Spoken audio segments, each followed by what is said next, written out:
en quelques minutes 2 années de recherche, voire plus, et en plus sur un sujet qui a des multiples entrées, qui a 2 niveaux, droit public, droit privé, public-privé. Et donc évidemment, vu l'ampleur du sujet, j'ai plutôt pris le parti de rédiger des conclusions largement à l'avance et à l'aveugle, puisqu'il me manquait quasiment tous les textes. Donc c'est pas simple. J'ai évidemment capitalisé aussi sur les séances antérieures, évidemment, du SIEJ.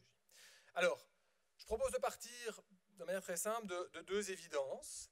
Première évidence, le privé, le public, le droit privé, le droit public, ce sont des catégories conceptuelles qui ne reflètent aucune essence des choses. Ce sont des catégories qui ont une histoire, qui ont été forgées à un stade déjà avancé des sociétés humaines, et qui ont en outre, on l'a vu encore aujourd'hui, un contenu mouvant et flou, qui les rend difficiles à manier sans provoquer de malentendus, et qui hypothèque bien plus encore toute tentative de cerner d'éventuels phénomènes de brouillage, d'influence mutuelle entre 2 termes, puisque ces termes, déjà au départ, leurs contours sont flous. Donc il faut les traiter, ces distinctions, pour ce qu'elles sont, des outils conceptuels qui nous aident à penser, à structurer le monde vécu du côté public-privé, le monde du droit de l'autre. Des concepts donc qui fonctionnent comme des aimants, chacun agglomérant certaines valeurs et attirant dans une orbite plus ou moins étroite des institutions, des lieux et des pratiques. Mais des concepts dont le sens ne se révèle pleinement qu'une fois associés à des substantifs, à des noms. À la lumière d'ailleurs des contributions qui ont été présentées aujourd'hui et dans les mois et années qui ont précédé, je propose de réfléchir ces distinctions entre privé et public, et ce sera vraiment ça, privé et public plus que droit public, droit privé pour moi, à partir de 4 axes, de 4 substantifs différents, que sont le pouvoir, l'espace, le débat et l'intérêt. Ainsi, pour le dire vite et mal, au pouvoir public, associé aux notions de représentation, d'institutionnalisation, de légitimité, correspond la personne privée, le libre arbitre dont parlait Quentin tout à l'heure, libre de contracter ou non, de participer ou non à l'exercice en commun du pouvoir. À l'espace public, associé à l'idée d'ouverture et de transparence, s'oppose le domicile privé, représentant la fermeture et l'intimité. Au débat public, désignant la sphère politique, préoccupée de l'intérêt général, frappée du sceau de l'inclusivité et de la rationalité, on en revient déjà à Kant, correspond l'échange privé, caractérisé par l'exclusivité et la spontanéité. Enfin, à l'intérêt public ou général, l'intérêt de la collectivité, boussole de l'action politique, s'oppose l'intérêt privé, celui individuel, dont la maximisation est l'horizon de l'agir économique. Première évidence. Deuxième évidence, depuis leur émergence, ces pôles de la pensée n'ont jamais parfaitement rendu compte de la réalité. Le magma social indéterminé qu'ils prétendaient ordonner s'est toujours montré rétif à une telle classification binaire. D'une part, des instances tierces y ont obstinément survécu. Et je renvoie notamment ici à la séance animée par Violaine Lemay et Jean Deminck, notamment à propos de Teubner. Pouvoir tiers, l'Église, la noblesse. Espace tiers, avec des lieux semi-ouverts, les hôpitaux, les commerces, les théâtres, les écoles, et des lieux semi-fermés, les entreprises, les prisons. Débat tiers, négociations internationales feutrées, diplomatiques d'un côté, dialogue social, on en parlait tout à l'heure, de l'autre. Intérêt tiers enfin, intérêt de classe, intérêt de minorité, etc. Première chose. D'autre part, les 2 pôles n'ont cessé de se contaminer mutuellement, avec d'un côté une colonisation du public par le privé, avec des phénomènes aussi banals que la corruption, l'autocratie, la privatisation des espaces, et de l'autre, la colonisation du privé par le public, que traduisent des pratiques aussi communes que l'expropriation, la censure ou la disciplinarisation des corps et des mœurs. Alors, ces 2 premières évidences m'amènent à formuler 2 interrogations. La première, comment se fait-il qu'en dépit de sa faible capacité descriptive, cette distinction et sa projection juridique sous la forme de la summa divisio aient connu un tel succès, une telle fortune? Proposition de réponse, j'étais tout content de la trouver après quelques jours de cogitation, et puis en lisant hier mes notes d'une séance antérieure, j'ai vu que François Host avait déjà proposé cette réponse à la première séance. C'est toujours le problème avec François, il a toujours déjà tout dit. Donc la réponse c'est quoi? La proposition de réponse c'est que parce que sous ces dehors descriptifs, cette dichotomie est dotée d'une forte charge normative évidemment. La séparation du public et du privé correspond à un idéal de la modernité politique, rappelé un petit peu par Quentin via Kant, ou par Kant via Quentin plutôt tout à l'heure, articulé autour de l'autonomie. Autonomie collective d'un côté, liberté des anciens, individuelle de l'autre, liberté des modernes, chaque versant charriante un certain nombre de vertus, publicité, participation, égalité pour le public, liberté, intimité, exclusivité pour le privé. Et je trouve à cet égard très éclairante l'analyse proposée par Arendt, moi aussi, qui me servira de fil rouge. Analyse de cette distinction dans la Grèce antique, pour laquelle le public est le lieu du politique, de la liberté, de ce qu'elle appelle l'action, tandis que le privé est le lieu de la nécessité, de la vie ou de la survie. C'est d'ailleurs d'abord le point de vue d'Aristote, que nous a rappelé Sophie Clivis dans sa propre présentation il y a quelques mois, du travail accompli par l'animal laborans pour satisfaire à ses besoins élémentaires. Si le privé est évidemment indispensable à l'humain, à la vie, à la réalisation de la vie, ce n'est que dans la sphère publique que l'homme, mâle, grec, propriétaire, se réalise pleinement.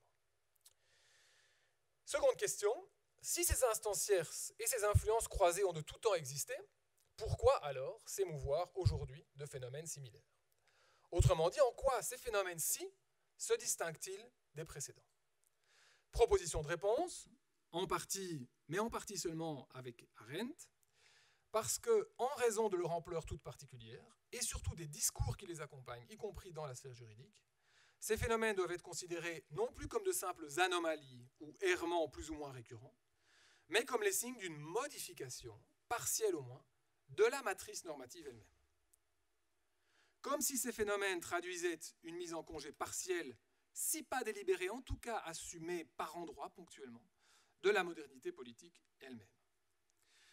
On aurait donc tort de céder à la tentation de voir dans ces processus un simple avachissement conjoncturel de la démocratie contemporaine. On ne peut les juger, et le cas échéant les juger durement, et ce sera en partie mon cas, vous le verrez, qu'en tenant compte des discours de légitimation qui les accompagnent. Alors quelle est cette modification de la matrice normative? L'hypothèse que je voudrais vous soumettre est qu'elle consiste en une inversion partielle des valeurs données aux pôles publics et privés.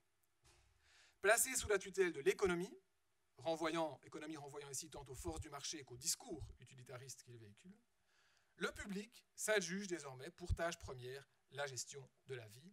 C'est ce que Lou disait tout à l'heure aussi, c'est ce que dit Arendt. Tâche traditionnellement, comme nous le rappelle Arendt, dévolue à la sphère privée. Et je vous renvoie évidemment à l'étymologie du terme économie que vous connaissez. Il n'est plus la sphère de la liberté, de l'autonomie, du politique, il est celle de la nécessité. Et à l'inverse, par effet de compensation, qui, je le dis d'emblée, s'apparente pour moi à un jeu de dupes dans une grande partie, la compensation est largement symbolique, le privé se trouve investi d'enjeux politiques forts. C'est là que se jouerait désormais la conquête d'autonomie, non seulement sur le plan individuel, mais aussi collectif. Alors, il me reste à présent à étayer cette thèse au départ des 4 axes définis précédemment, pouvoir, espace, débat, intérêt. Ce ne serait pas trop long, je vous rassure. S'agissant des pouvoirs publics d'abord, on ne peut qu'être frappé par la managérialisation des fonctions législatives, exécutives et judiciaires, déjà vue par Jacques Chevalier lors d'une de nos premières séances. Tout se passe comme si désormais la fonction politique se limitait à gérer à vue des problèmes relatifs à la vie. Du remboursement de la dette au financement des pensions, de l'immigration au climat, en passant par la pandémie, les sujets politiques sont réduits à des dossiers techniques qui appellent des réponses à l'avenant technique. La question du sens, tant comme signification que comme direction, est évacuée au bénéfice de l'urgence et au nom du pragmatisme. J'épingle cette phrase lancée par Macron aux artistes pour justifier la fermeture de leur lieu de travail. Je cite, « Quand le naufrage est là, Robinson Crusoe, qu'il compare pour une raison que je ne comprends pas très bien au génie français, il ne se prend pas les mains dans la tête en essayant de faire une grande théorie du naufrage, il prend d'abord du jambon et du fromage. » Mais il a en lui cette capacité à réinventer une histoire unique, mais ça, il n'en dit pas plus, et ce sera pour plus tard. Autrement dit, il n'y a donc pas d'alternative à la croissance, éventuellement verte, à l'augmentation du taux d'emploi, aux quotas de migrants, au confinement. Et là où il n'y a pas d'alternative, il n'y a pas d'agir politique, il n'y a pas d'autonomie collective. Cette privatisation-là, la privatisation de l'esprit de gouvernement, explique, me semble-t-il, largement toutes les autres. Car se réduisant à une fonction de garant de la survie de l'espèce, l'État se place finalement au même niveau que celui qu'Arendt assigne à la sphère privée. Il est d'ailleurs logique que, en bon gestionnaire, il se soumette, ainsi que tous les membres de son réseau privé, aux règles des marchés publics, qui lui imposent en principe de choisir le prestataire moins disant. C'est aussi ce qu'Emmanuel Slotski nous a expliqué, ce qu'Olivier aussi Dussault dont il nous a parlé tout à l'heure. Qu'en bon entrepreneur qui cherche à attirer les investisseurs, il se trouve assigné devant les tribunaux arbitraux qui n'ont que faire de sa souveraineté. C'est le péremptoire qui redevient provisoire, Quentin. Qu'en bon manager, il fasse un rapport coût-bénéfice et vise l'efficience avec des deals de justice dont nous ont parlé Thibault, Olivia et Yves. Que toujours en bon manager, il délègue à d'autres acteurs privés, mieux placé, mais sous son contrôle, le soin d'assurer cette gestion. C'est toute la gradation dans la privatisation des services publics expliquée par Dimitri Yernot. On peut aussi penser évidemment au partenariat public-privé dans les prisons. Ou, fait plus récent, c'est toujours un bon manager qu'il laisse à des opérateurs privés le soin de renforcer ses propres exhortations. Je pense évidemment au fameux pass sanitaire qui agite l'opinion publique actuellement. Pensons aussi au manager rusé de Damien Piron, qui fait non pas de l'évasion fiscale, mais budgétaire, en changeant la nature de ses activités. En bon co-contractant aussi, on ne s'étonnera pas qu'il respecte des clauses de confidentialité sur des sujets qui engagent pourtant l'intérêt de tous. Je pense évidemment au contrat vaccin. Qu'en bon ingénieur social, il se fixe des indicateurs et des benchmarks issus du privé, Norman. Qu'en simple sujet de droit, enfin, il se voit reconnaître désormais des droits fondamentaux lui-même, comme toute personne privée. Mais ce glissement a son pendant. Par un curieux effet de transfert, ce sont désormais les personnes privées qui deviennent les dépositaires des attentes en termes d'autonomie, de liberté et de responsabilité. Ainsi, pour régler leurs différends, c'est par la grâce de la médiation, des règlements amiables, que les justiciables sont censés forger leurs propres solutions, avec les limites indiquées par Barbara, par Olivia, Thibault, etc. Pour répondre à leurs questions existentielles, les citoyens se voient investis d'une quête de bonheur, bonheur dont ils apprennent qu'il réside dans la découverte de leur moi profond, avec toute la perversité d'un tel renvoi à l'autonomie du sujet, comme nous l'expliquait Nicolas Marquis. Pour faire bouger le monde, c'est la figure du consommateur qui s'élève, favorisée par les pouvoirs publics avec la multiplication de logos durables, mais aussi des coopératives locavores, dont je pensais qu'Olivier allait nous parler, mais dont il n'en a pas parlé malheureusement pour moi, qui correspond à sa catégorie d'agir en vue du général, je pense, et dont l'ambition véritablement politique tranche avec la logique du profit traditionnellement assigné au monde des entreprises. Les multinationales ne sont pas en reste, appelées à définir elles-mêmes désormais des politiques en matière de développement durable par l'Union européenne et de responsabilité sociale. On peut dire autant du dialogue social dont Jean-Benoît Mézin a bien montré qu'il abritait des considérations autres que purement économiques. Le problème est polycentrique, dirait Fuller, mais qu'il pouvait aussi perdre une partie de son autonomie lorsqu'il flirtait trop proche ou lorsqu'il flirtait trop avec l'État. Et je rappelle ici une phrase que Violaine Lemay avait elle-même rappelée d'un commentateur de Gramsci, Portelli, qui disait que ce dernier, que Gramsci avait compris que le succès de la puissance est d'éviter le statut public, éviter d'aller trop près de l'État. Sans compter bien sûr les GAFA, qui se sentent investis d'une véritable œuvre moralisatrice et n'hésitent pas à censurer des propos jugés inappropriés, quitte à juridiciser à l'extrême des énoncés dépourvus de valeur contraignante, par exemple sur les vaccins, tout ce que ne dit pas l'OMS doit être censuré. Ce dernier exemple me semble d'ailleurs nous rapprocher là de la figure de l'État intégral de Gramsci, dont nous parlaient Violaine Lemay et Jean Deminck, des puissances étatiques cachées dans la société civile, et donc d'autant plus puissantes, qui produisent hégémonie et consentement des masses. On le voit donc, à la managérialisation des pouvoirs publics correspond un discours d'empowerment des acteurs privés. Mais il s'en faut beaucoup que cette prise en main par le bas compense la dépolitisation du haut, soit qu'elle attende trop des individus, en termes de médiation, de bonheur, etc., soit qu'elle demeure marginale, je pense aux coopératives locavores des bobos, ou incantatoire, je pense au rapportage des entreprises notamment, soit enfin que s'y dissimulent de simples techniques disciplinaires, et j'évoque ici la censure des GAFA. En toute hypothèse, me paraît y manquer l'inscription dans un collectif situé historiquement et institutionnellement. Je me tourne maintenant plus brièvement vers l'espace public, pour observer qu'il obéit à des dynamiques similaires. Donc deuxième axe.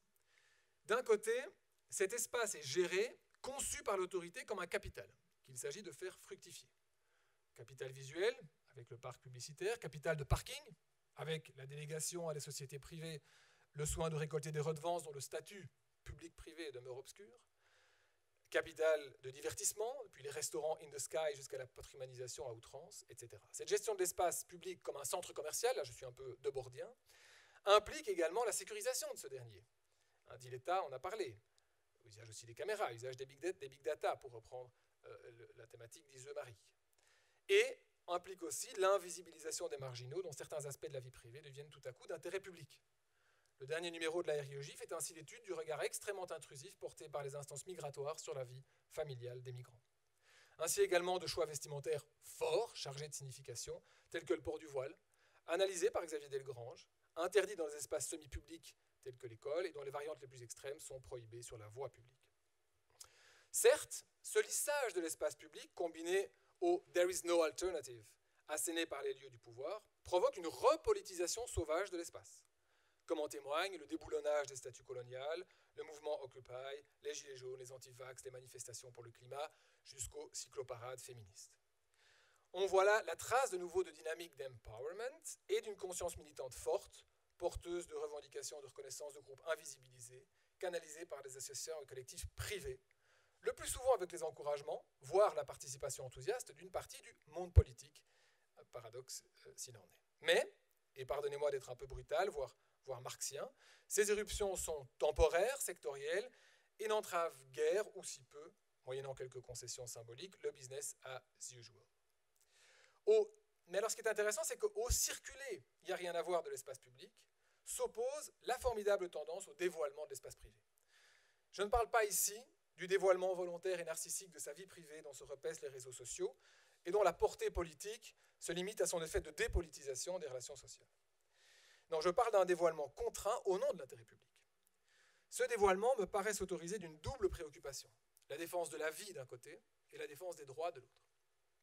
Au rang de la première, on épinglera la consommation de tabac dans les restaurants ou dans sa voiture, mais aussi en ces temps de Covid, le nombre et l'âge des personnes autour de la table familiale. La protection de la santé, préoccupation de nouveau éminemment privée dans la dichotomie arendtienne, autorise l'État gestionnaire à porter le regard sur des pratiques intimes, à les dévoiler, mais à des fins de contrôle et de disciplinarisation qui n'emportent aucune forme de politisation du problème. Je renvoie de nouveau à ce qu'a dit l'État et Christine tout à l'heure. La seconde voie de dévoilement de l'espace privé concerne la défense des droits. Comme l'a bien montré Diane dans sa communication à propos des droits des femmes et des violences de genre, le public s'invite chez vous, dans votre cuisine, dans votre buanderie, jusque dans votre chambre à coucher. Les Grecs n'en reviendraient pas, Platon en particulier, si on suit Sophie Climis.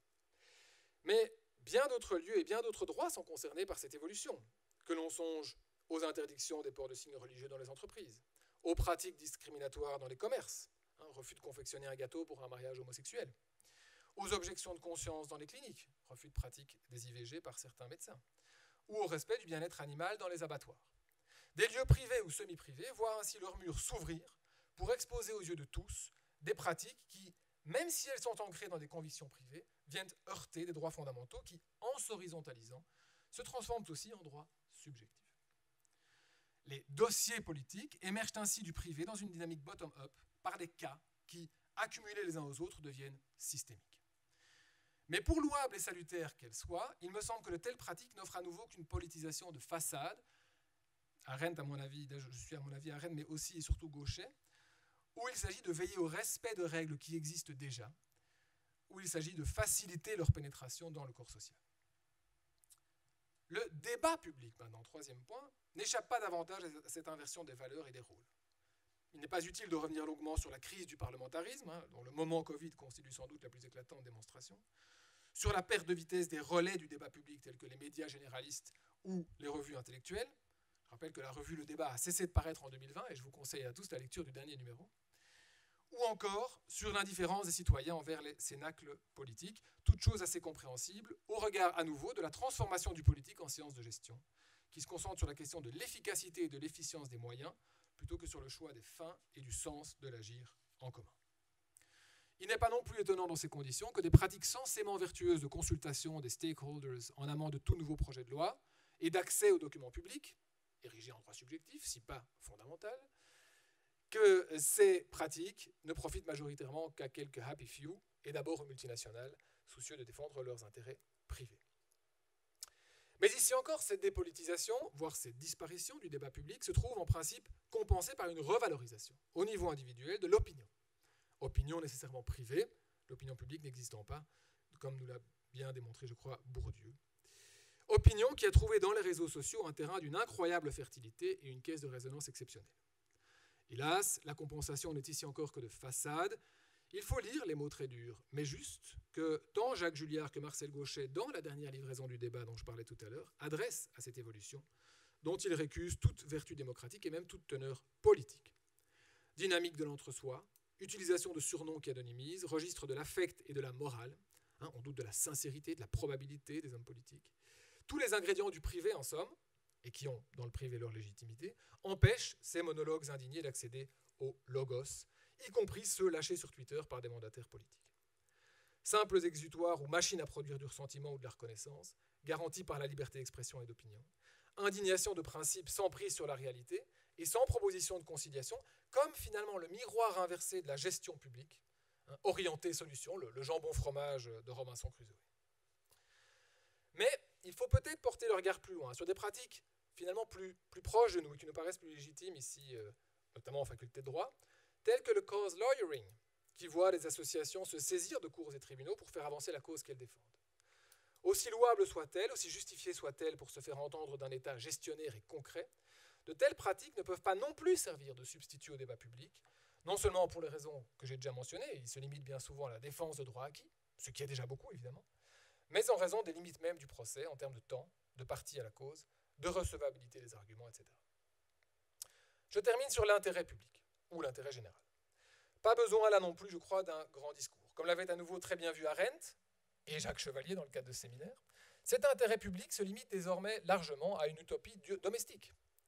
Gérer les dépenses du ménage, c'est l'orthodoxie budgétaire. Christine Lagarde, d'ailleurs, dit à propos des dettes publiques que c'est quand il fait beau qu'il convient de réparer le toit. L'analogie est quand même intéressante. Faire croître ses revenus, c'est la croissance économique, évidemment. Assurer la sécurité et la vie de chaque membre, c'est la politique risque zéro, sécuritaire, y compris en matière sanitaire. Il n'est jusqu'à la nature qui ne se voit traiter comme une ressource à gérer de plus en plus prudemment. La question des fins, la question du sens, est escamotée au profit de celle des moyens et laissée au bavardage de l'opinion.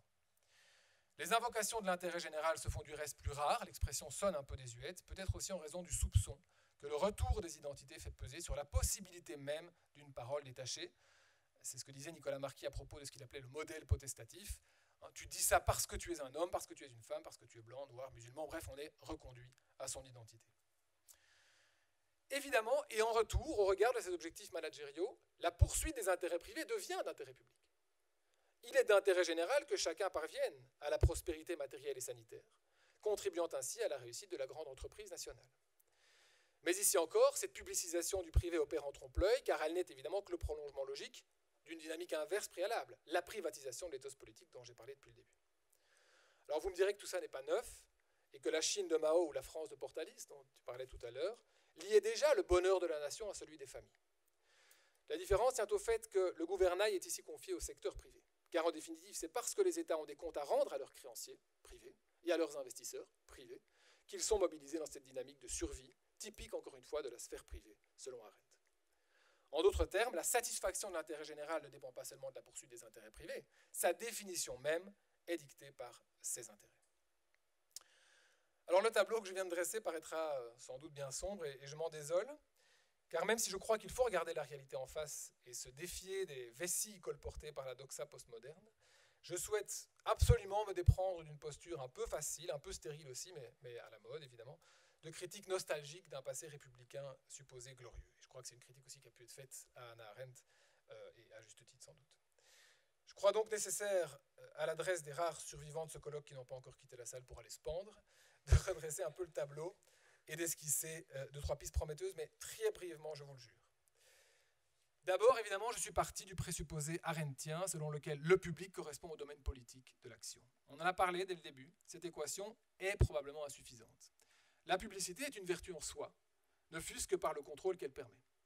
Et en ce sens, si l'on peut regretter que l'art politique se résume désormais peu ou prou à une science de l'administration, fait en partie inéluctable eu égard à la complexification de nos sociétés, on n'en est plus à l'Athènes de Périclès, il faut au moins se féliciter que le droit, public, privé, peu importe, assure la publicité de cette gestion.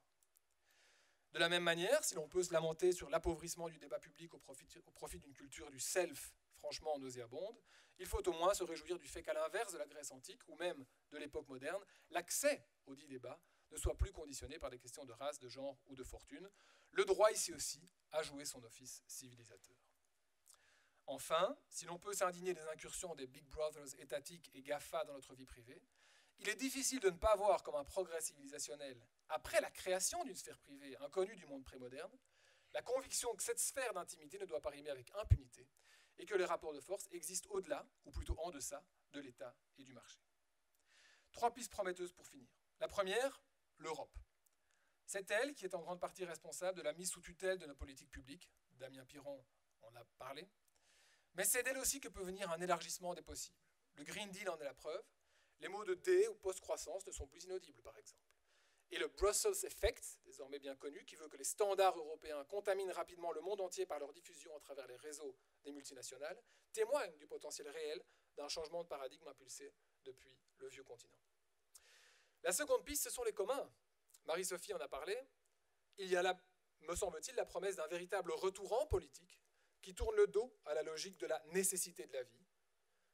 Faire plus qu'avoir, nous disait-elle ce matin, et qui promet aussi un retour mobilisateur, car proche, concret, fondé sur des objets, des espaces, des œuvres, investissables émotionnellement, et qui permettrait de ce fait-là de mieux remporter l'éternel défi de nos démocraties, celui de l'inclusion, pas simplement dans l'accès aux biens, mais aussi dans la praxis même du commun, que ça ne se limite pas de nouveau à quelques cercles privilégiés.